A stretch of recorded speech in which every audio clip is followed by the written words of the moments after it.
C'est une joie d'être avec vous. Moi, j'aime bien quand les enfants sont dans l'église aussi, parce que toute l'église, c'est avec les enfants.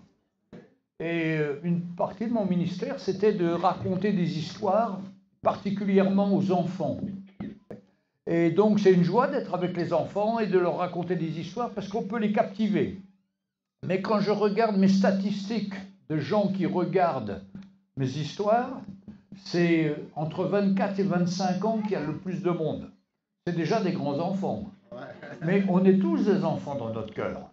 Moi, j'ai 75 ans, ma femme a 77, et on sert le Seigneur depuis 40 ans. Et on est mariés depuis 52 ans. On a eu 3 enfants et on a 6 petits-enfants. Donc, le Seigneur nous a pleinement bénis.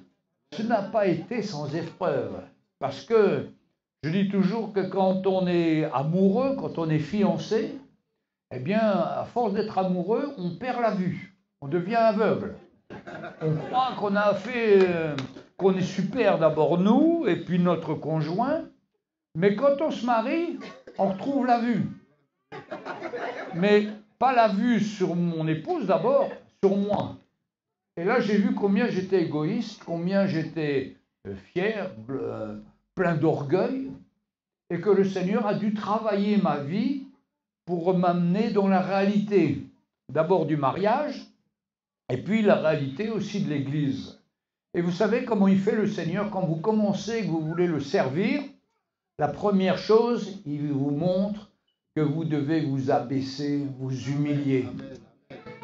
Et ça a commencé, j'étais juste converti à l'âge de 21 ans, j'étais correspondant de presse, journaliste, faisais des photos, et puis j'étais vide dans mon cœur. Quelqu'un m'a parlé de Jésus. J'ai accepté Jésus et ma vie a changé la première fois où j'ai entendu l'Évangile. 15 mai 1971, donc il y a 54 ans. Et ma vie a changé totalement. Et puis je suis arrivé dans une église où il n'y avait que des personnes âgées, plus de 75 ans. Moi aujourd'hui j'ai 75 ans, donc je sais ce que c'est. On devient de plus en plus âgé. Mais le pasteur qui était là, il me dit, frère, il y a une église là à 3 km, le pasteur n'est pas là dimanche prochain. Est-ce que vous pouvez aller prêcher là-bas? Oh, je dis bien sûr, c'était pour moi comme un honneur. J'étais converti depuis 3 mois seulement. Et je me suis préparé comme Billy Graham quand il prêchait à l'époque avec sa Bible comme ça, là. Il disait là, les versets, là. Hein, suivez, c'est la parole de Dieu. Et puis j'ai prêché comme ça, comme s'il y avait 1000 personnes. Je me suis préparé. Puis arrive le dimanche, il se met à neiger. Le fameux dimanche, 1 km de là, et je vais pour rentrer dans l'église. Le pasteur m'avait dit où la clé était cachée, et je rentre. Et puis, je m'attendais à voir beaucoup de monde. Malheureusement, il y a eu une seule personne qui est venue. Mais j'ai prêché comme s'il y avait 1000. Mais à la fin de la réunion, je me mets près de la porte, et là, la vieille dame vient me voir et dit, « Jeune homme, vous avez très bien prêché, hein, mais je suis sourde et j'ai rien entendu. » Donc, pourquoi j'avais prêché comme ça? Pourquoi c'était cette occasion-là? Parce que le Seigneur voulait me montrer mon orgueil. On ne sert pas le Seigneur avec son intelligence et raisonnement. On sert le Seigneur avec la parole de Dieu qui vient toucher notre cœur. Et ce que je peux vous transmettre, c'est la parole de Dieu qui a touché mon cœur. Et ça, c'est l'histoire de ma vie. Sans la parole qui vient de la part de Dieu par son Saint-Esprit, bon, on ne peut pas faire grand-chose. Et je vais vous citer un passage, là, on va lire ensemble dans Matthieu chapitre 16, verset 13. Vous connaissez cette histoire, en discussion entre Jésus, l'apôtre Pierre, et toutes les réponses qu'a données Pierre, assez surprenantes. Alors, Matthieu 16, verset 13. Jésus était arrivé dans le territoire de Césarée de Philippe, demanda à ses disciples, « Qui suis-je au dire des hommes, moi, le Fils de l'homme » D'abord, Jésus se présente avec humilité. Il dit, « Je suis le Fils de l'homme ». Il ne va pas dire aux gens, « Je suis le Fils de Dieu ». Quand on va en Afrique, on a des pasteurs avec apôtres, ultra, enfin, grands pasteurs extraordinaires avec des noms comme ça sur la carte de visite. Et je demande au pasteur, mais pourquoi tu as mis tout ça sur ta carte de visite? Il dit, parce qu'il faut viser haut, et comme ça, on va s'élever. Non, il faut s'abaisser, au contraire. Il faut s'abaisser. Le plus grand parmi nous, c'est le serviteur. Et on doit être des serviteurs. Bon, je reviens à mon sujet. Hein. Jésus, lui, il s'abaisse auprès des hommes. Il se met toujours à la portée des gens. À la Samaritaine, il voit qu'elle est en train de chercher de l'eau. Il ne lui dit pas, oh, t'es une pécheresse. Non, non, il lui dit, donne-moi à boire. Et là, il va se mettre à son niveau, il va s'abaisser. Il ne va pas dire, je suis le Fils de Dieu. Il va le dire après, quand il va voir le travail que l'Esprit de Dieu faisait dans son cœur. Bien, nous, c'est pareil. On doit avoir cette humilité. Pas dire, moi, je suis chrétien, moi, je suis fils de roi. C'est vrai, c'est peut-être vrai, mais moi, je suis un serviteur. Et on a appelé à être des serviteurs. Alors, qui dites-vous que je suis, moi, le Fils de l'homme? Ils répondirent, les uns disent que tu es Jean-Baptiste. Ah, mais Jean-Baptiste, il avait eu la tête coupée, vous vous rappelez, hein, il n'était plus là. Ça ne pouvait pas être Jean-Baptiste. Les autres, que tu es Élie. Alors, je ne sais pas, vous devez bien connaître aussi la parole de Dieu, mais si vous allez voir les derniers versets de l'Ancien Testament, ils annoncent l'arrivée du Seigneur dans Malachie, chapitre 4, verset 5. Est-ce qu'on y est? Malachie, chapitre 4, verset 5. Alors, la parole nous dit, voici, je vous enverrai Élie le prophète, avant que le jour de l'Éternel arrive, ce jour grand et redoutable. Eh bien, le prophète qui a été envoyé, c'était Jean-Baptiste. Et il dit, bien, je vous enverrai Élie le prophète. Jean-Baptiste, c'est l'image d'Élie, l'homme qui prophétise, l'homme qui a la parole de Dieu. Et voici ce qu'il dit au verset 6. Il ramènera le cœur des pères à leurs enfants, et le cœur des enfants à leurs pères, de peur que je ne vienne frapper le pays d'interdit. Donc Jean-Baptiste vient, et il va ramener le cœur des pères à leurs enfants, et le cœur des enfants à leurs pères. Donc, comme je vous ai expliqué, on a 3 enfants, enfin ma femme en a eu 4, moi j'étais le 4e, mais bon, elle a eu 3 enfants, et nous avions un fils qui s'appelait David, qui s'appelle toujours David. Et ce fils David, il m'a dit à 18 ans, papa, toi tu as connu le monde, moi je n'ai pas connu. Moi je veux vivre, aller voir ce qui se passe dans le monde. Et mon fils est parti, et il est parti dans la drogue. Pendant 4 ans. Moi et ma femme, on était finis. D'abord parce qu'on était serviteurs de Dieu. La parole de Dieu dit qu'un serviteur de Dieu doit bien élever ses enfants, doit bien tenir sa maison, sinon il n'est pas capable de tenir l'église du Seigneur. Et voilà qu'il m'arrive cette histoire-là, qu'il nous arrive cette histoire-là, où mon fils vit dans le monde, il est dans la drogue, et ça dure 4 ans. Et un soir, je descends dans la cave de la maison, et je vois des Game Boys, des vélos, des petits ordinateurs portables et tout, enfin, des choses qu'ils avaient volées pour acheter la drogue. Et quand je lui demande à mon fils, c'est quoi? Ah, ben c'est les copains, ils ne savent pas où ranger leurs affaires, alors ils m'ont donné ça pour que je les garde. Je savais qu'ils me mentaient. Et là, dans mon cœur, j'ai dit, mais je vais le mettre dehors de la maison. Mais là, j'entends la voix claire du Seigneur qui me dit, si tu mets ton fils dehors, tu vas perdre ton fils. Fais-moi confiance, supporte-le, sois un témoin pour lui, aime-le. Alors, en écoutant cette parole, on dit, ok Seigneur. Et comme ça, pendant 4 ans, on a attendu. Et je dis à l'église, les frères et sœurs, si vous trouvez que je ne dois pas être le pasteur, je suis prêt à démissionner, parce que du fait que j'ai un fils qui est dans la drogue, j'ai honte de servir le Seigneur en ayant cette situation-là. Et les frères m'ont dit, non, non, Jean-Louis, on va prier. Et donc, ils ont prié, et puis le soir même, la réunion se termine, il y a 14 familles qui viennent me voir dans l'église et qui me disent, ma fille est dans la drogue, mon fils est un gangster, mon autre est en prison, mon 4e, enfin, tous des trucs les plus terribles. Et il y avait 15 enfants qui étaient loin du Seigneur. Et on a décidé de prier. Et au bout de quelques années, mon fils est revenu au Seigneur. Tous les enfants sont revenus au Seigneur, sauf une jeune fille qui est toujours en prison pour trafic de drogue. Mais on a vu la main du Seigneur. C'est pour ça que quand il y a un problème, il faut prendre ce problème en face et s'attendre au Seigneur dans la foi en lui faisant confiance. Au bout de 4 ans, ma femme me dit, tiens, David est venu à la maison, j'ai une idée. Si on l'invitait à aller au Zimbabwe, parce qu'on a un camp de jeunes de notre mission là-bas, et qu'on lui paye le voyage. Je dis, ma femme, si tu as ça dans ton cœur, il n'y a pas de raison, on va faire. C'est sûrement le plan du Seigneur. Vous savez comme quoi il faut beaucoup écouter nos femmes, parce qu'elles sont des fois plus sages que nous. Et ma femme m'a dit ça, et j'ai écouté, et on était voir notre fils, on lui dit, écoute, on a une idée, on veut t'envoyer au Zimbabwe, est-ce que tu es d'accord? Oh oui, je suis d'accord. Lui, il voulait aller voir ce qu'il fumait là-bas. Mais nous, c'était pour le camp des enfants, le camp des jeunes. Donc, il est parti là-bas, il a pris l'avion. Le premier soir, il était dans le fond de la salle. Le deuxième soir, il était à la moitié de la salle. Et le troisième soir, il était devant, là, pour se repentir.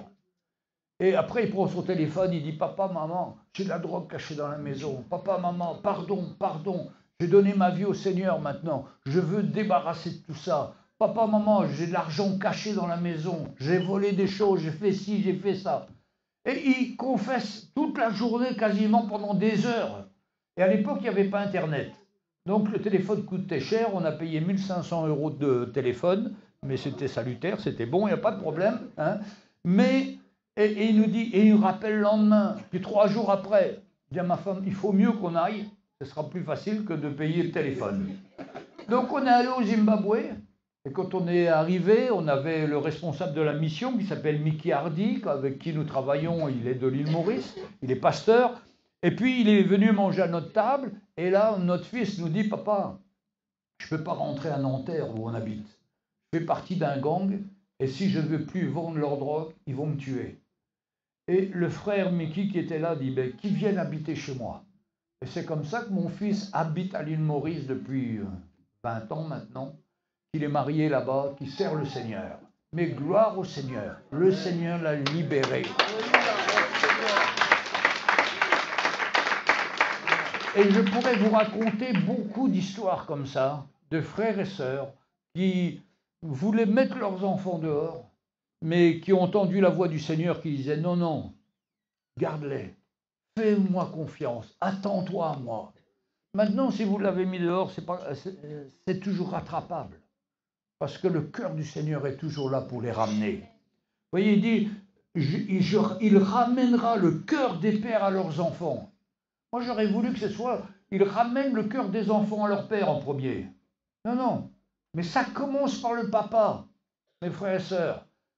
Et vous savez, quand on a un enfant, moi, j'avais David et puis j'en ai d'autres, je jouais au foot avec lui, il avait 5 ans. 2 buts de chaque côté, sur un petit terrain, on jouait au foot, il perdait 10-0. Il me disait, papa, t'as triché, je suis meilleur que toi. Vous voyez, l'orgueil, déjà dans cet enfant, la rébellion, comme dans tous nos enfants. Mais le Seigneur peut les toucher, les ramener dans le plan du Seigneur. Il faut toujours s'attendre à un miracle. On a un Dieu de miracle. Il n'y a pas longtemps, j'ai écouté l'histoire du docteur Livingstone, David Livingstone en Afrique, le grand explorateur. Eh bien, un pasteur passait un jour dans l'église, il venait, lui, d'Afrique, et il travaillait en Afrique, et il passe dans cette église d'Irlande, et il explique son travail, sa mission, et il demande s'il y a des gens qui viendraient l'aider là-bas.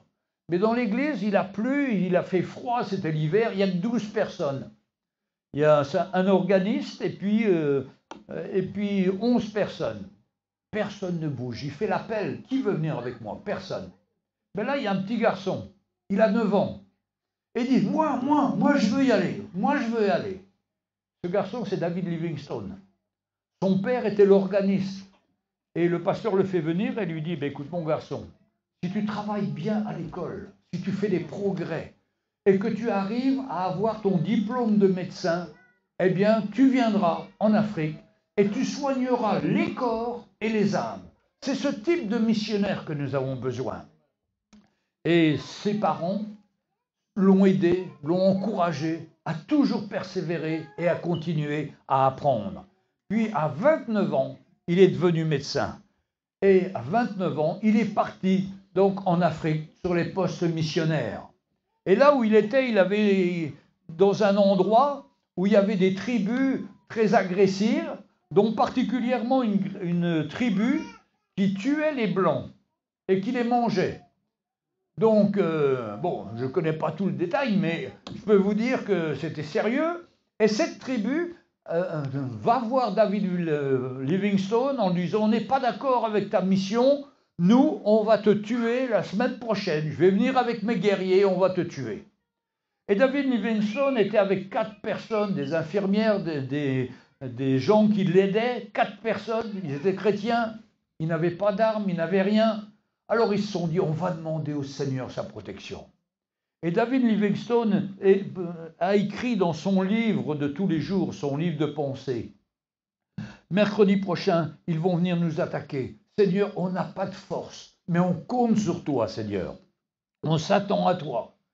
Et le mercredi est arrivé, tous ces guerriers sont arrivés, à peu près une centaine, avec le chef. Et au bout de 5 minutes, ils sont repartis. Alors c'était étonnant, ils se demandaient qu'est-ce qui s'est passé.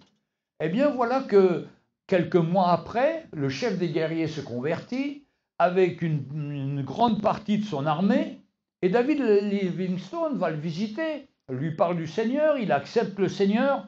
Il dit, mais pourquoi ce mercredi-là, vous êtes venus pour nous tuer, et au bout de 5 minutes, vous êtes repartis? Il dit, vous savez, quand on est venu, on vous a regardé, vous étiez 4. En réalité, il y avait 39 personnes avec vous, des géants, avec des armes, qui vous gardaient. Et on s'est dit, si on les attaque, ils vont nous tuer. Donc, David Livingstone était protégé, et quelques années après, il retourne en Écosse pour aller dans l'église où était son papa, qui était l'organiste, et il dit, il donne ce témoignage-là. La secrétaire de l'église dit, attends, je vais aller chercher le livre de présence. Elle va chercher le livre de présence, elle ouvre le livre à la date de ce mercredi, et elle voit 39 frères sont venus prier, et sœurs sont venus prier pour la protection de David Livingstone. Ils n'étaient pas au courant, mais le Seigneur les avait avertis. Comme quoi le Seigneur est avec nous, mes frères et sœurs. Que nous pouvons connaître des épreuves terribles, mais le Seigneur est là. Moi-même, j'étais avec ma femme, on voyage en Afrique beaucoup. Une année, j'étais au Sénégal, j'étais avec un autre pasteur, et on était à cette époque, un ami pilote nous avait donné 2 places, et puis au moment d'arriver dans l'avion, l'avion est plein, il ne reste plus qu'une place. Donc mon ami part avec ses bagages, et puis après c'est moi qui pars le lendemain, et j'arrive à Dakar vers 10h, 11h du soir, et il n'y a personne pour m'accueillir, je ne vois personne. Et à Dakar, pour moi, ils se ressemblent tous, les hommes qui sont là. Et je cherche, et tout d'un coup, il y a quelqu'un avec une feuille blanche, marqué « Bienvenue Jean-Louis ». Ah ben je dis « C'est lui, sûrement, il est venu me chercher ». Donc je parle avec lui, il dit oui, viens, j'ai ma voiture et tout ça. Je monte dans la voiture avec mes bagages, dans le coffre, et là il y a 4 gaillards, on m'appelle gaillard, mais bon, moi, mais des grands gaillards qui viennent, ils s'assoient à côté de moi, on fait 300 mètres, il me dit hey, on n'a pas d'essence, il faudrait que tu donnes de l'argent pour payer l'essence. Je sors mon portefeuille, je paye l'essence. 3 minutes après, on n'a pas d'huile dans la voiture, on s'arrête encore. Et puis je leur parle, la réunion, c'est à quelle heure, c'est dans quelle place. Ils ne savent rien. Et je comprends que ce n'est pas des frères, mais c'est des coupeurs de route, on appelle ça en Afrique. Et j'y suis après. Et puis, heureusement, on avance, je passe devant un hôtel, il me semble que c'est l'hôtel Ivoire, mais j'ai oublié le nom exact. Et là, je dis, c'est là que je vais. Et là, vraiment, la grâce de Dieu intervient. Il s'arrête devant l'hôtel. Et il y a les gars qui viennent chercher les bagages et qui prennent les bagages. Et puis, je lui raconte mon histoire. Il dit oui, ce sont des coupeurs de tête, c'est-à-dire des coupeurs de route. Ils vous prennent à l'aéroport, ils vont vous tuer dans les bois et ils prennent toutes vos affaires. Et donc, c'est vraiment quelque chose. Mais Dieu m'a protégé. Dieu nous protège. Nous sommes ses enfants. Nous avons des situations terribles, mais sa grâce est là. Et c'est le privilège que nos vies sont entre ses mains. Pour ça que nos enfants aussi, il faut les remettre entre les mains du Seigneur. Il n'y a pas de meilleure main. Et donc, mes enfants maintenant servent le Seigneur. Hein, et donc, il ramènera le cœur des pères à leurs enfants. On doit veiller sur nos cœurs. Parce que nos enfants, ils nous énervent, ils sont en compétition, il y a tout ça. Seigneur, donne-moi l'amour, la paix pour nos enfants. Et qu'on puisse être des témoignages pour eux. Et le cœur des enfants à leur père, gloire à Dieu. Le Seigneur parle aussi aux enfants. Donc, comme il était dit là, qui suis-je au dire des hommes? Ils répondirent les uns Jean-Baptiste, les autres Élie. On a vu Élie. Jérémie ou l'un des prophètes. Et vous, leur dit-il, que dites-vous que je suis? Alors Simon-Pierre, celui qui avait toujours la langue bien active, Simon-Pierre, il avait toujours quelque chose à dire. Et il répondit, mais tu es le Christ, le Fils du Dieu vivant. Alors, ça c'est extraordinaire. Et Jésus, reprenant sa parole, lui dit, tu es heureux, Simon, fils de Jonas. C'est ton papa Jonas, c'est pas lui qui t'a révélé ça. Car ce ne sont pas la chair et le sang qui t'ont révélé cela. Mais c'est mon Père qui est dans les cieux. Vous voyez, le Saint-Esprit, c'est notre Papa Céleste qui nous révèle les choses, qui parle à notre cœur, qui veut nous donner la réponse. Et cette réponse est extraordinaire. Tu es le Christ, le Messie, celui que le peuple d'Israël attend depuis des générations et qu'ils ne le voient pas, qu'ils ne le reconnaissent pas. Il dit oui, c'est le Messie, c'est le Fils de Dieu. Vous savez que Jésus est le Fils de Dieu? Ce n'est pas les hommes qui ont inventé ça. Vous vous rappelez quand Jésus a été baptisé, le ciel s'est ouvert. Et il y a une voix qui a dit, celui-ci est mon Fils bien-aimé, en qui j'ai mis toute mon affection. Jésus est vraiment le Fils de Dieu. Quelle grâce, il a cette révélation-là. Et puis il en a une autre, le Fils du Dieu vivant. Il faut se rappeler que le Seigneur est vivant. Quand on traverse les villages comme ça, on voit un crucifix comme si Jésus était encore mort. Nous savons qu'il est vivant. Et vous savez, il faut s'en rappeler. Même nous, les pasteurs, des fois, on est accablés de situations. Même le grand Luther, Martin Luther, le grand réformateur, il avait fait paraître toutes ces 72 thèses contre l'Église catholique et il était fatigué. Et vous savez, il était marié avec une ancienne nonne. Et un jour, là, cette nonne-là, quand elle voyait l'état de son mari, elle descend du premier étage de la maison, elle descend les escaliers et elle était habillée tout en noir. Alors Luther lui dit, mais comment ça se fait que tu es tout en noir? Mais je vais à un enterrement. Ah bon? Je suis le pasteur de l'église et je ne sais pas qu'il y a un enterrement? Elle lui dit, à voir ta tête, on dirait que Dieu est mort. Ça l'a secoué, ça l'a comme un coup d'électricité. Et là, il s'est repenti. Vous savez, on oublie souvent qu'il est vivant. Et on est dans des situations désespérées, on cherche des solutions. C'est jamais les bonnes. On cherche des solutions humaines. Mais la solution est en Jésus. Et c'est pourquoi si on va directement en Jésus, on ne va pas tourner dans le désert comme le peuple d'Israël. Eux, 40 ans, nous des fois 2 jours, 3 jours, 4 jours, c'est déjà bien long. Hein? Non, il faut aller directement en Jésus, lui apporter la solution, lui apporter la situation. Et lui, il a toujours la solution. Parce que nous, notre intelligence, elle est comme ça, elle est très étroite. Le Seigneur, lui, il est à 360 degrés, lui. Il comprend tout, il sait l'avenir. Quelle grâce quand on remet au Seigneur notre situation.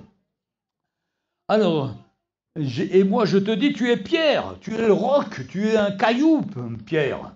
Hein, et que sur ce roc, hein, c'est Pétra, sur cette révélation que tu as, qui est un caillou, quelque chose d'immense comme le Gibraltar, 45 km de long, 15 de large, il a fallu ouvrir Gibraltar pour faire le canal.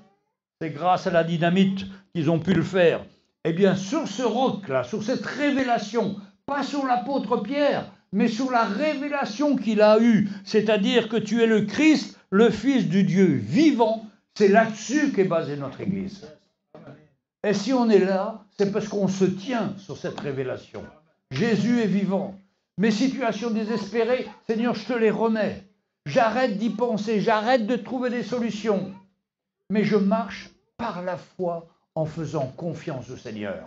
Il n'y a pas plus qu'hier, j'ai rencontré un jeune couple qui me dit « Ah oui, on a l'appel du Seigneur pour aller dans telle ville et tout. » Et je leur dis « Mais alors pourquoi vous n'y allez pas ?»« Ah, parce qu'on ne sait pas, quand on va lâcher notre appartement sur Paris, si on va en retrouver un là-bas. » Non, mais j'ai dit « Mais si vous ne marchez pas par la foi, ça ne marchera jamais. Vous ne ferez jamais rien. » Nous avons dû quitter notre maison. Nous sommes partis de Nanterre parce que je cherchais vraiment là où j'entends le vrai évangile puissamment. On a fait le tour du monde. On est en Corée, en Chine, aux États-Unis, en Amérique, au Canada. Rien, beaucoup de folklore. Par contre, on a une hôtesse de l'air qui nous a parlé de l'île Maurice, d'une mission qui s'appelle Church Team Ministry International, qui travaille beaucoup en Afrique. Et il y a 30 ans, nous avons fait nos affaires, nous avons pris toutes nos affaires, nos 3 enfants, et nous sommes allés habiter l'île Maurice. Et là, on a rencontré le frère Mickey Hardy, toute l'équipe. On a vu comment ils évangélisaient, comment ils travaillaient, comment ils avaient la réponse pour que nous ayons la victoire sur notre chair. Il faut dire que moi et ma femme, on était très zélés depuis notre mariage. On parlait du Seigneur à tous nos voisins. Quand on est arrivé dans un nouvel endroit qui s'appelait Orgeval, on a décidé de faire une invitation à un pot pour tous nos voisins. Et donc, on a réuni tous nos voisins, il y avait 2 immeubles. Et pendant ce pot, j'ai témoigné comment Jésus avait changé ma vie. J'ai fait un appel, il y a eu 3 personnes qui ont donné leur cœur au Seigneur. Une voisine du dessus, une voisine du dessous, quelqu'un d'autre sur le côté. Oh, j'ai dit, mais c'est facile, on va continuer comme ça. Et à cette époque, je travaillais pour Teen Challenge, c'est-à-dire le travail de David Vickerson parmi les drogués. Et donc, on venait de sortir le film La Croix et le Poignard. Donc on allait dans la ville, un petit village de 700 habitants, et on a témoigné aux gens. Et on leur a dit, tiens, on va passer un film. Le film La Croix et le Poignard, on fera venir un ancien drogué, un ancien gangster et une prostituée, une ex-prostituée. Et on a passé le film, on a invité tout le monde. Sur 700 personnes, on a eu 600 personnes. Débat. Après, ils ont fait l'appel, 100 personnes se sont données au Seigneur. Et là, on a commencé une église dans le village. Malheureusement, on n'avait pas, à part parler de la conversion, on n'avait pas la solution pour que les gens puissent avoir la victoire sur leur chair et leur volonté. Mais on l'a entendu à Maurice et ça a changé notre vie. Et c'est justement dans ce texte-là qu'on va découvrir tout ça. Jésus lui dit, moi je bâtirai mon église. Bon, c'était pas sur Pierre, c'était bien sûr sur cette révélation. Verset 20. Alors il recommanda aux disciples de ne dire à personne qu'il était le Christ. Dès lors, verset 21, vous y êtes.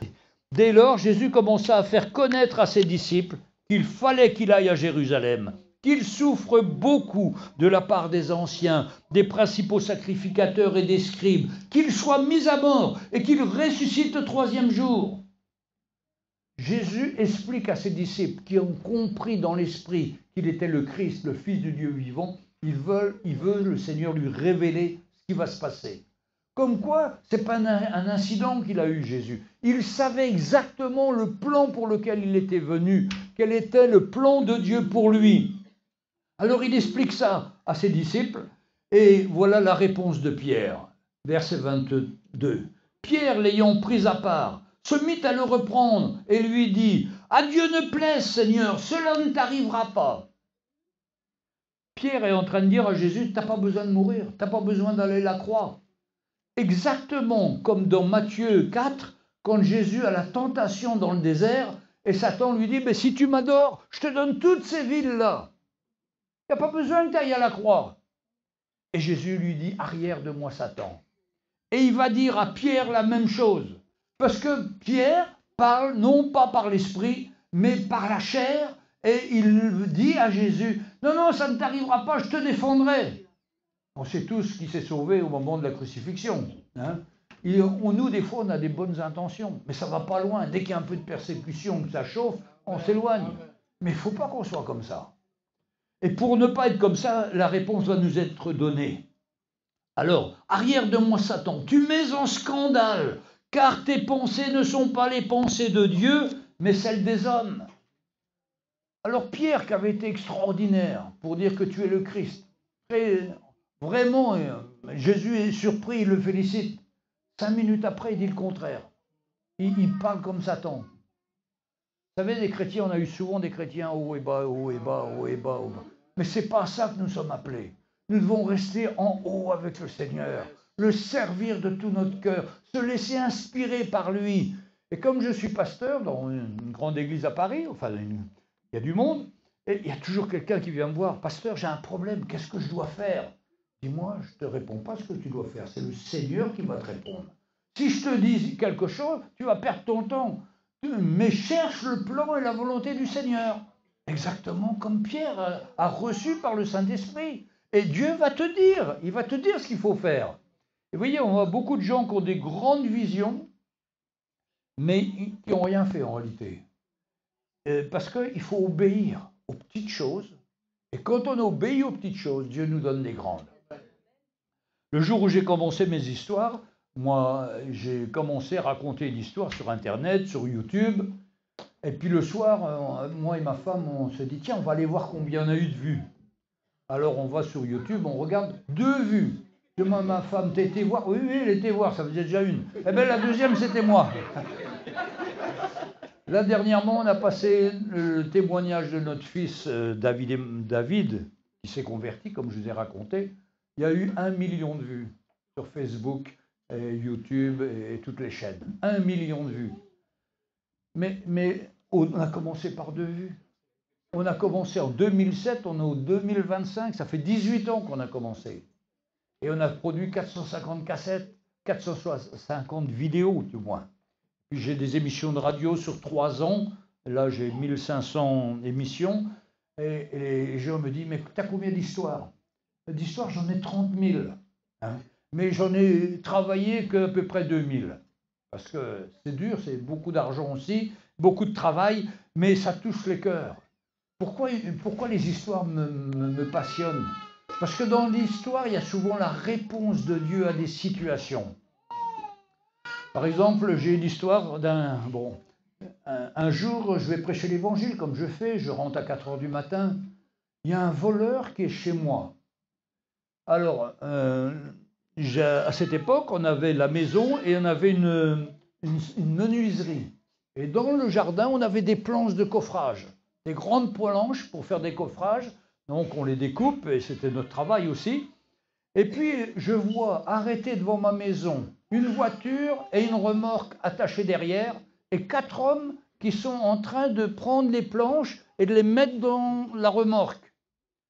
Je dis, Seigneur, la dernière fois que j'ai vu un voleur à la maison, je me rappelle, j'ai pris mon téléphone portable et je lui ai cassé sur la tête. J'avais tellement honte. Moi, le pasteur, qui fait comme les gens du monde.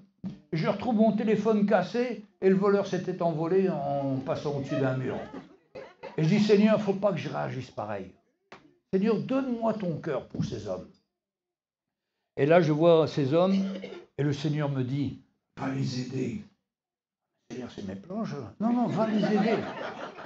Alors, je descends de ma voiture et puis je vais les aider à transporter les planches. Et puis, au bout d'un moment, il dit, non, il y a assez. Non, mais j'ai dit, attendez, il y a une belle là. Allez, on recharge. Et puis, comme il faisait chaud, c'était au mois d'août, il faisait chaud. Alors, j'ai dit, attendez, je vais aller vous chercher dans cette cave-là, je vais aller vous chercher de la limonade et 5 verres. Ah bon, il dit, c'est bizarre, toi. Alors, je rentre et je sors avec la limonade et 5 verres. Mais il me dit, mais t'es un drôle de voleur, toi. Comment tu sais ça? Mais je lui explique, la maison, là, c'est à moi. C'est ma maison. Mais rassurez-vous, je ne le dirai pas à la police. Hein, parce que moi aussi, avant de connaître Jésus, j'étais un voleur. Mais Jésus m'a pardonné. Jésus m'a changé. Et il veut vous changer. Quand je commence à parler de Jésus, il commence à trembler comme ça. Il dit, non, ne vous inquiétez pas. Sachez que tous les vendredis, il y a une réunion de prière dans cette maison-là et vous pouvez venir. Et au bout de 20 ans, il y en a un qui est venu. Il a dit, depuis que j'ai volé les planches et que comment vous nous avez reçus, ça m'a tellement travaillé que tous les soirs, je pensais à ça. Et aujourd'hui, je viens pour vous demander pardon parce que je veux recevoir le Seigneur Jésus. Ça, c'est l'œuvre du Seigneur.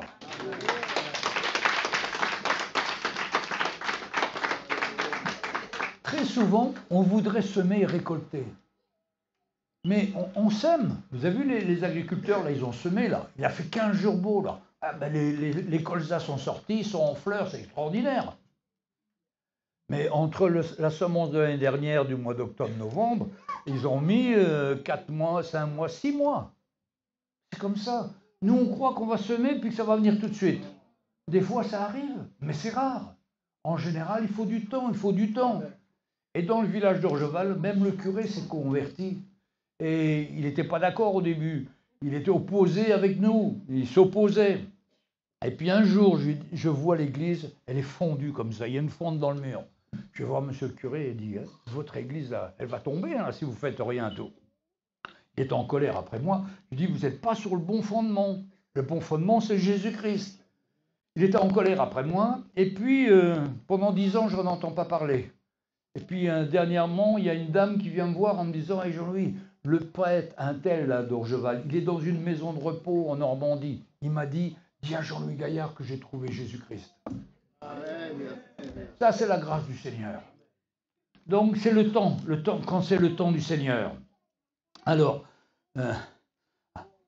Jésus dit à ses disciples, écoutez ça c'est vraiment la phrase qu'il faut que vous ressentiez, compreniez bien. Alors Jésus dit à ses disciples, si quelqu'un veut venir après moi, et c'est ce qu'on veut, on veut venir après le Seigneur, on veut le suivre, on veut être sur son chemin. Première chose, alors, qu'il renonce à lui-même. Oh là là, ça c'est sérieux les frères et sœurs. Renoncer à nos plans, à notre volonté. Je me rappelle quand on a été fiancés, moi j'ai voulu une blonde aux yeux bleus. J'ai une brune aux yeux verts, mais je suis content. Hein, mais des choses des fois qu'on veut nous. Mais c'est pas le plan du Seigneur. C'était pas le plan du Seigneur. Hein. Le plan du Seigneur, c'était ma femme que j'ai là depuis 52 ans. Hein. Mais on a des conceptions. Donc il faut renoncer à ces plans. Renoncer à ce qu'on veut. Non, c'est pas ce qu'on veut qui est important. C'est ce que le Seigneur veut et veut nous donner.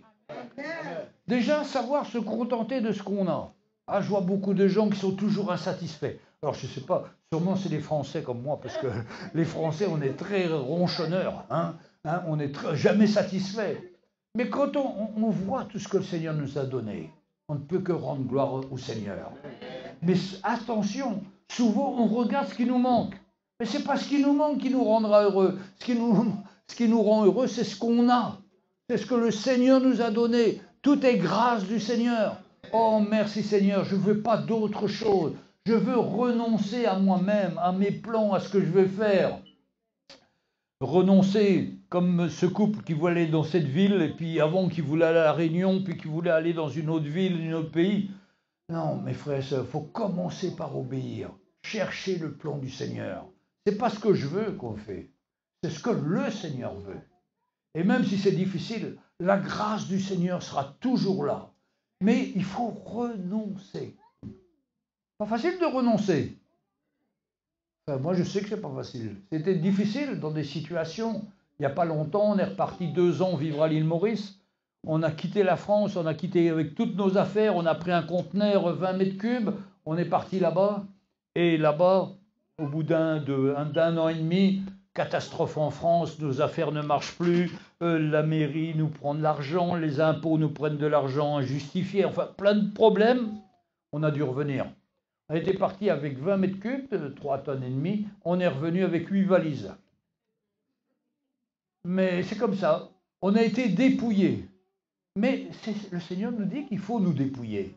Parce que quel fatras on ramasse d'année en année. Alors quand on accepte de faire le plan du Seigneur, même s'il faut revenir et qu'on a perdu des choses, c'est pas grave. Le Seigneur a fait une œuvre dans nos cœurs. Le matériel, le Seigneur est capable de vous le redonner. Et c'est d'ailleurs, il m'a redonné un studio d'enregistrement. Et donc j'ai pu refaire mon studio d'enregistrement et continuer à enregistrer. Mais c'est ça la vie. Renoncer à soi-même. Ah, des fois ça fait mal. Des fois ça me fait mal. Mais quand on est dans le plan du Seigneur, on sait que le Seigneur, et c'est tellement mieux de faire son plan. Sa grâce. Et on arrête de courir par le monde, courir à la mode.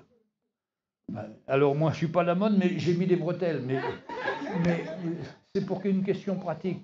À mon âge, le ventre, ça grossit. Et le pantalon, au bout d'un certain moment, quand mes poches sont pleines, mon pantalon ne tient plus.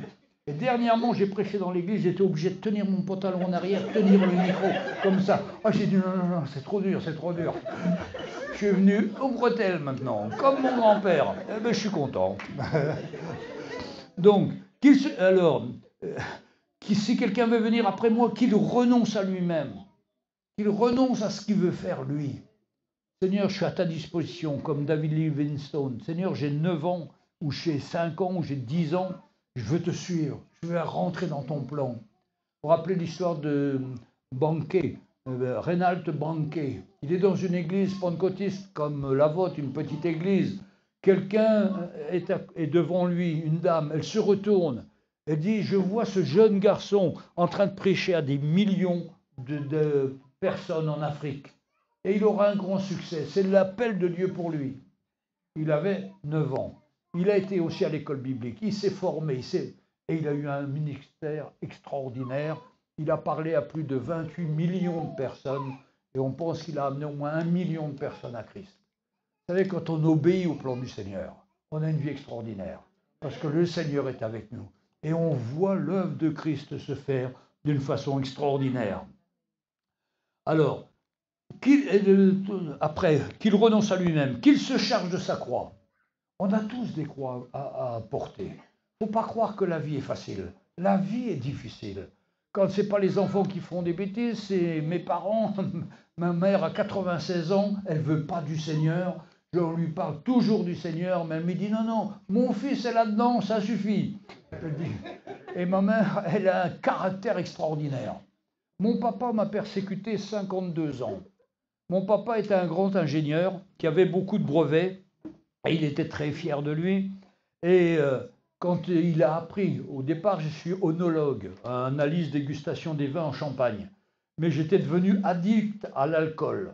Donc quand j'ai rencontré le Seigneur, j'ai quitté l'onologie, j'ai quitté le vin pour protéger ma vie. Parce que quand vous êtes alcoolique, vous buvez 2 bouteilles et demie de champagne par jour, votre vie ne va pas être longue. Hein. Et donc j'ai dit non Seigneur, je veux te servir, je ne veux plus toucher à l'alcool. Et le Seigneur m'a libéré totalement.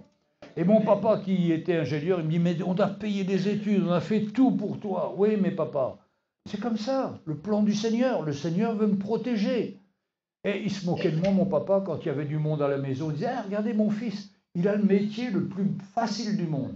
Il est pasteur. Il prêche que le dimanche matin. Il travaille que le dimanche matin, lui. Il se moquait toujours de moi. Et puis, un jour, on va le visiter. Il a 90 ans. On va le visiter. Et il me demande, mon fils, qu'est-ce que tu fais en ce moment? Ben, je dis, je suis en train d'écrire une nouvelle histoire là, sur le docteur Harrison. Ah bon, raconte-moi l'histoire. Eh bien, c'était un homme qui a fait ses études aux États-Unis. À 17 ans, il était médecin et il était passionné par son travail. Si bien qu'il ne s'occupait pas de sa femme ni de ses enfants. Pour finir, il était tout seul. Et il vivait dans son laboratoire. Il se couchait dans son laboratoire. Il ne rentrait pas chez lui tellement il était pris par la gloire. Et un jour, cet homme reçoit le prix Nobel de médecine en Suède. Il reçoit le prix Nobel, alors pour lui c'est la consécration de sa carrière. Et il part là-bas, il prend un avion, il monte dans l'avion, il traverse l'Atlantique, ils arrivent sur l'Europe, un orage de grêle extraordinaire. L'avion est obligé de se poser sur une base allemande, il se pose là, et l'homme prend son téléphone, il téléphone à ses amis qui sont déjà en Suède pour l'attendre pour la remise du prix. Et donc il téléphone, et il parle avec eux, il dit, mais, vous savez, les Américains, pour eux, en dehors de l'Amérique, il n'y a pas d'autre pays qui existe. Alors ils croyaient que l'Allemagne, c'était à côté de la Suède. Enfin, ils n'ont aucune idée de géographie, hein, souvent. Donc, il téléphone à ses amis, et puis, bon, au bout d'un temps, il loue une voiture, il part sur l'autoroute, mais il ne connaît rien de la route. Alors, à un moment, il est épuisé, il sort, il voit que son téléphone est à plat, et il s'arrête dans une petite rue, près d'une forêt, et là il voit une maison avec de la lumière. Dit, je vais aller, je vais demander si les gens ont un téléphone, et comme ça, je vais pouvoir informer mes amis que c'est cuit pour aujourd'hui, j'arriverai jamais là où il faut. Alors, il fait ça, il y a une dame allemande qui l'accueille, et donc il parle avec cette dame. La dame l'accueille, vous pouvez téléphoner chez moi, si vous voulez, je vous sers du thé. Il sert du thé. Et puis, il téléphone, et là, il voit cette dame qui se retourne et qui impose les mains à son enfant. Et alors, le médecin vient voir et il dit, mais le médecin ne s'est pas présenté, il n'a pas donné son nom. Il dit à la dame, mais qu'est-ce que vous faites? Ah ben, mon bébé de 6 mois a un cancer. Mes amis m'ont dit, il faut que tu ailles voir le docteur Harrison aux États-Unis, à New York. Mais comme elle dit, j'ai pas d'argent, j'ai pas moyen de payer le billet, ça doit être très cher. Et lui dit, mais c'est moi le docteur Harrison. Comment Dieu m'a fait passer depuis les États-Unis, arriver en panne, en Allemagne là, et de trouver cette femme qui priait pour qu'elle puisse me rencontrer. Et quand je dis, mon enfant a le cancer, mon papa de 90 ans me dit, moi aussi mon fils j'ai le cancer, prie pour moi. Et donc on prie pour mon papa avec ma femme, et papa, bon, rien ne se passe apparemment. Et la semaine suivante, je suis au Congo-Kinshasa, dans une de nos églises à Kinshasa, et je dis, tiens, je vais prendre mon téléphone, comme je fais aujourd'hui, je vais filmer. Et sur live YouTube et sur Facebook. Et le premier qui se branche sur YouTube, c'était mon papa. Et il me dit, vas-y mon fils, vas-y, ça c'est la vérité. Oui, c'est vrai ce que tu dis. Oui, Jésus est vivant. Je n'en revenais pas. Mes frères et sœurs, mon papa, il était transformé, il était devenu un frère. Alors on rentre à la maison, on rentre à Reims, et puis je vais voir ma maman, mon papa, prier pour lui. Mais pendant 3 mois, il vivote, il est toujours malade, il a un cancer de la prostate. Et donc, il rentre à l'hôpital et puis il décède. On vient voir la maman, elle me dit, tu sais, il faut l'enterrer au village. Au village, comme en Afrique, vous voyez, on va enterrer les gens au village. Oui, on a un village dans les Ardennes, là d'où on vient, on a une tombe là-bas, et mon père voulait que en regardant la montagne. Oh là là, maman, qu'est-ce que c'est que cette histoire-là? Bon, peu importe, mais maman, il est chrétien, il a donné sa vie à Jésus, il n'y a pas besoin de l'enterrer. Si, nous on est catholiques, il faut qu'ils soient enterrés catholiques. Non, maman, c'est pas possible, maman. Si, il me dit, téléphone au curé. Elle avait préparé le téléphone du curé. J'appelle monsieur le curé, ben, monsieur le curé, je suis Jean-Louis Gaillard, de 365 histoires. Il me dit, hé Jean-Louis, je t'écoute tous les jours à la radio. Mais il me dit, c'est pas à moi de faire l'enterrement, c'est à toi de faire l'enterrement. Ta capacité qu'à venir, je te dirais, tu iras voir monsieur Untel qui va te donner les clés de l'église, tu ouvres l'église, tu fais l'église catholique, hein, tu fais l'enterrement, et là tous les gens du village sont venus, les gens de ma famille aussi, on a pu prêcher l'évangile. Jamais j'avais pensé à un truc comme ça. Mais avec le Seigneur, il n'y a pas de limite. Quand le Seigneur veut vous utiliser, il vous fera faire des choses qui paraissent folles aux yeux de Dieu, mais qui sont dans son plan et dans sa grâce. Et ça a été un moment formidable, et je suis reconnaissant au Seigneur. Maintenant, dernièrement, on va voir ma maman, on y va demain, on parle à ma maman. Maman, il faut que tu donnes ton cœur au Seigneur. Ah, mais je connais le Seigneur, elle dit. Quand je fais mes mots croisés, je ne trouve pas, je demande à Jésus, il me donne la réponse. Non, c'est pas ça, maman, c'est pas ça, maman, c'est pas ça. Mais c'est pas facile. Mais on est toujours dans la foi pour elle. 96 ans, elle a. Enfin, voilà. Donc, je vous disais, chacun a une croix. Des situations pas faciles. Mais ça ne doit pas nous empêcher de servir le Seigneur. C'est pour ça qu'il nous dit qu'il se charge de sa croix. On a chacun une croix. On a pas assez d'argent à la fin du mois, on a une vieille voiture, on a, je sais pas quoi, beaucoup de difficultés. Mais c'est notre croix, ça. Mais ça ne doit pas nous empêcher de servir le Seigneur. Parce que souvent, on prend ça comme une excuse. Oh, j'ai pas la langue facile. Oh, je ne sais pas trop m'exprimer et tout. Non, mais ça, le Seigneur va nous aider. Le Seigneur intervient. Le Seigneur veut nous faire des progrès. Hein? Donc, première chose, qu'il renonce à lui-même, qu'il se charge de la croix et qu'il me suive. C'est Jésus qu'on doit suivre. Bon, je ne critique pas les pasteurs, hein, je suis moi-même pasteur. Hein. Bon, c'est bien que le pasteur est un exemple. Il faut que le pasteur soit un exemple, c'est sûr. Mais on suit Jésus d'abord. Mais même pasteur, on est des hommes, on a des faiblesses, on a des manquements. Mais regardez pas, parce que l'ennemi vous montrera toujours les défauts du pasteur. Non, non, il faut vous montrer le cœur du pasteur pour son église et pour les frères et sœurs. Ça change tout. Quand on connaît le cœur de son pasteur, on sait qu'il fait le mieux possible qu'il peut. Mais il est limité, comme moi je suis limité. Alors, donc mes frères et sœurs, je vous rappelle que Pierre était sous l'inspiration de l'Esprit. Après, il était complètement dans la chair, exactement comme nous, mais il y a la solution. Renoncer à nous-mêmes, à nos plans. Deuxièmement, porter notre croix. Et troisièmement, suivre Jésus. Si on fait ça, mes frères et sœurs, c'est la clé de notre vie chrétienne, la clé de la victoire sur notre chair.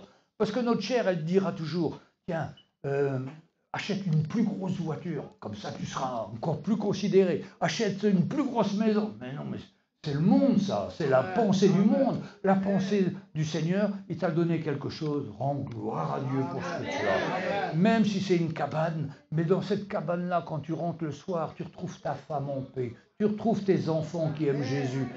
Mais tu es le plus heureux des hommes. Hein. Nous, on n'a plus de télévision depuis longtemps, c'était pour les enfants parce que ça les perturbait, mais on s'est vu aussi que ça nous perturbait nous-mêmes. On préfère prier, passer du temps avec le Seigneur, hein ma chérie, que de regarder la télé. Voilà. Et on est beaucoup mieux, parce que plus vous voyez les catastrophes, plus vous êtes négatif, mais plus vous encouragez dans le Seigneur, plus vous avez la joie et la force du Seigneur. Et ça tout ça m'appelait. Hein. La joie du Seigneur est ma force. Hein. C'est lui qui m'a sauvé. Je dois toujours lui rendre gloire. J'ai sûrement le choix tout le temps, mais je dois faire le bon choix. Hein, ce qui nous fatigue, c'est ces téléphones-là. Hein, on est toujours dessus. On a fait un compte jeune et il y a une personne qui a expliqué combien de fois on cliquait sur notre téléphone par jour. Oh, je dis à peu près 20 fois, moi, à peu près 20 fois. Et il y a un compteur dessus, il m'a montré 170 fois. 170 fois, mais je suis esclave. Donc je préfère, hop, m'en dégager. Quoique pour me filmer, il faut que ce soit là. Hein. Mais faisons les choses pour le Seigneur. Notre objectif, c'est le Seigneur. Et nous voulons nous attendre à lui toujours. Alléluia. Et que servirait-il à un homme de gagner tout le monde s'il perd son âme? Quand je vois les grands patrons de Facebook, de YouTube, Musk, tous ces gars-là, ils sont riches, mais ils sont pauvres dans leur cœur. Ils sont en divorce tout le temps. Ils sont jamais satisfaits. Nous, on a la paix du Seigneur, on a l'amour du Seigneur. Mes frères et sœurs, on a un trésor. Et ce trésor-là, il faut le faire grandir dans notre cœur, pas l'étouffer, mais le nourrir, qu'il soit encouragé. C'est pour ça que tous les jours, il faut lire sa parole. Ça paraît évident, mais aujourd'hui, on voit peu de gens qui lisent leur parole de Dieu. Pourtant, c'est tellement important, c'est tellement nécessaire. Dernièrement, il y avait dans un hôpital une sœur qui est décédée du sida. Elle était dans notre église avec une équipe de 17 personnes qui venaient du Congo-Kinshasa. Et puis, vous savez sûrement que les frères et les sœurs de Kinshasa, quand quelqu'un décède, ils viennent, tous les amis, et ils crient, ils pleurent, ils racontent la vie de la personne, ils crient fort, fort, fort. Et cet hôpital, c'était à Argenteuil, et le directeur de l'hôpital était fini parce qu'il y avait 200 personnes qui criaient comme ça dans son hôpital, et il n'arrivait pas à les faire calmer. Alors il dit, quel est votre pasteur? Alors il donne mon numéro. Moi, je n'avais jamais vu un mort, c'était le début que j'étais dans le ministère. Oh là là, je dis, qu'est-ce que je vais faire? Seigneur, donne-moi une parole, donne-moi une parole. Et je reçois une parole. Avec la tradition des hommes, vous annulez la parole de Dieu. Et j'arrive là-bas, et ils étaient en train de faire, je fais silence, silence, écoutez-moi. Voilà ce que le Seigneur m'a dit. Par votre tradition de votre pays, à pleurer, à crier, vous annoncez la parole, vous annulez la parole de Dieu. Cette sœur est partie avec le Seigneur. Elle ne souffre plus. Elle a été délivrée. Rendez gloire à Dieu plutôt. Silence complet. Ils sont tous partis. Le directeur vient me serrer la main. Il dit, pasteur, comment vous avez fait? Comment vous avez fait? Dites-moi que... Non, non, mais tu ne peux pas comprendre. Il faut déjà que tu donnes ton cœur au Seigneur, toi aussi. Mais j'ai vu la grâce du Seigneur. Une parole peut changer, comme Pierre. Et le Seigneur veut nous donner ces paroles. Et ça arrive souvent. Dernièrement, j'étais dans une église, je prêche et j'avais des petits livres à vendre. dont un livre qui s'appelle Chaque chrétien doit savoir, contre la musique moderne actuelle, la louange moderne, différentes choses comme ça qui sont des folies qui sont rentrées dans nos églises, la prospérité et tout ça. Et je vois un frère, il sort du culte et je lui dis, tiens, mon frère, prends ce livre, je te le donne, ça changera ta vie. Le frère, c'était un darbiste. Je ne sais pas si vous voyez ce que c'est, les darbistes. C'est les frères larges au regard étroit. C'est comme ça qu'on les définit, c'est-à-dire ils sont très légalistes. Je donne ce livre à ce frère et il me téléphone 3 mois après. Ma vie a changé. Je voyais tout ce que je faisais qui était faux. Maintenant, je veux dire à la vérité de l'Évangile. Aujourd'hui, après, il est parti 4 ans à l'école biblique à Maurice. Là, il est revenu et il démarre cette semaine une église dans le sud de la France, à côté de Toulon. Et vraiment la grâce du Seigneur. Un changement extraordinaire. Et on peut aller venir de milieux avec plein de traditions. Le Seigneur veut enlever toutes ces traditions pour qu'on vive le vrai évangile. Mais rappelons-nous toujours, 1, renonce à nous-mêmes. 2, porter sa croix. Et 3, suivre le Seigneur. On a la clé. C'est la clé que j'ai eue pour changer de vie. Parce qu'avant, j'étais pasteur, je voulais créer plein d'autres églises, faire plein de choses. Mais c'était moi qui voulais faire. Ça, c'est zéro.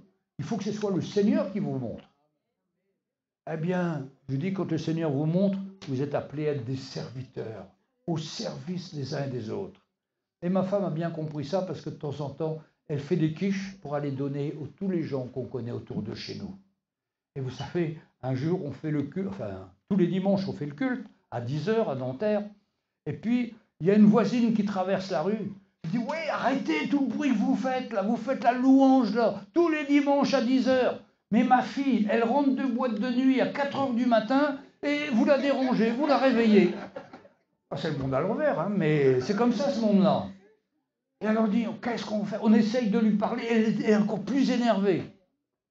À ce moment-là, il y a un frère aveugle qui vient avec sa canne, il s'appelle Patrick, il vient et puis lui, il est aveugle, donc il voit personne. Donc il arrive à la première personne, il l'embrasse. Après, la dame, il l'embrasse. Oh, la dame reçoit comme un coup d'électricité.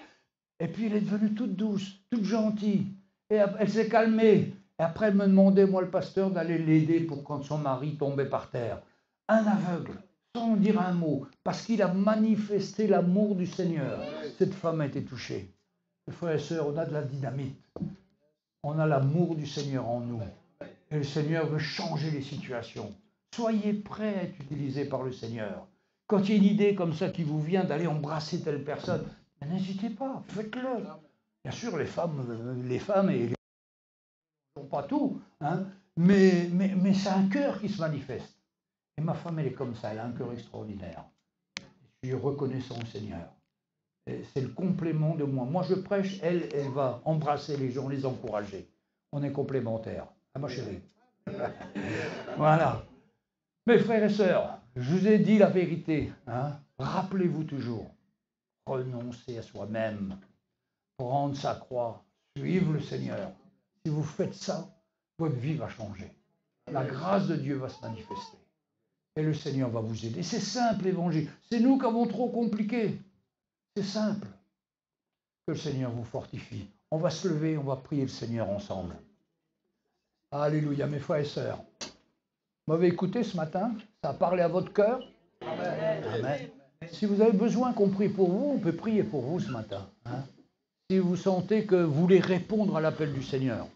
J'ai remarqué que pendant longtemps dans ma vie chrétienne, j'écoutais, je dis ça c'est la vérité, c'est ça que j'ai besoin. Et puis je sortais de la réunion, j'oubliais. Puis un jour je me suis dit non, il ne faut pas que ça continue. Si j'entends le Seigneur me parler, je m'approche. Même si c'est tous les jours. Peu importe ce que diront les gens, je m'approche. Et le Seigneur a changé ma vie. Parce que j'ai mis la parole de Dieu en pratique, en réalité. Je me suis soumis à elle. Alors ce matin, si le Seigneur vous appelle, n'hésitez pas. Seigneur, je te prie pour chacun de mes frères et de mes sœurs. Seigneur, qu'il ce soit un encouragement pour eux, qu'ils ressentent, Seigneur, ton amour pour eux, que tu les aimes, que tu as un plan, mais qu'il faut renoncer à nous-mêmes. Mais c'est rien quand on le fait, Seigneur, parce que tu nous y aides. Et Seigneur, c'est pas trop lourd. et de porter notre croix aussi, malgré les situations difficiles que nous connaissons dans nos familles ou dans notre travail ou dans notre maison. Tu es là, Seigneur, tu règnes et nous pouvons quand même te servir malgré ces difficultés et surtout te suivre. Toi, le Seigneur, être attentif à ta voix et quand tu nous dis quelque chose, d'obéir. Ne pas laisser aller ces choses, mais d'obéir, Seigneur. Et c'est comme ça que tu nous changes et que tu nous transformes. Seigneur, sois béni et bénis chacun de mes frères et sœurs. Que la parole qu'ils ont entendue reste et germe dans leur cœur, comme les graines qu'il y avait dans les champs il y a 3 mois, qui aujourd'hui sont devenues des plantes. Seigneur, nous voulons que ta parole soit comme cette graine qui va germer dans notre cœur et qu'on se rappelle toujours que, Seigneur, il faut renoncer à nous-mêmes, porter notre croix et te suivre. Bénis chacun dans le nom de Jésus. Amen. Amen. Amen.